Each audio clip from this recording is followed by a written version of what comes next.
Супер, встречайте девочка, которая на прошлом открытом микрофоне просто забрала приз зрительских симпатий. Анна Спиркина, под ваши аплодисменты.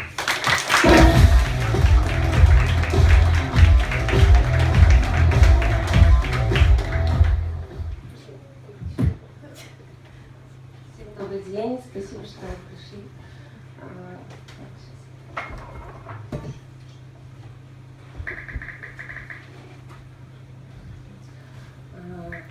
Первый стих называется «Стук сердца». Не хочется думать о тебе лучше, и порой так и бывает.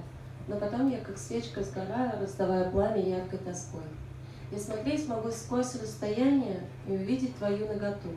Мне так хочется видеться чаще, но с тобой прости не могу.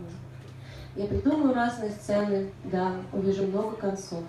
Я влюблюсь и забуду нечаянно. Буду бегать под мокрым дождем босыми ногами по правде. Буду тонко ступать, обходя все преграды и расстояния, чтобы просто начать. Знак сомнения и жгучая правда тянут меня беспристрастно назад, но сказать не могу, как мне надо что-то начать прямо сейчас. Так пускай мне что-то там снится, и пускай я все знаю, как есть. Мне так хочется здесь потесниться, сыграть роли, и я стану в ней главной жрицей. Меч и сабли, все это потом. Я играть буду звонко, писк и треск вдохновят твои стены. Ты будешь сильным и смелым, я буду лаской тебя везде целовать. Все спектакли я знаю, и романы все прочтены. Родом род, а женщина львица, сохраняет себе, передавая поток. Это будет не просто искриться, оно будет всего тебя заполнять. Но наступит время погоды. Не знаю, какая, всегда выбор случайный, далекий от трезвых прогнозов.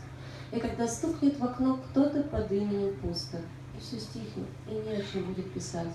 И лишь тогда мы поймем, как дорого было играть, как дорого это держать. Но сейчас мы глупцы, мы гуляем вдоль воды, не пытаясь попасть в ее сети.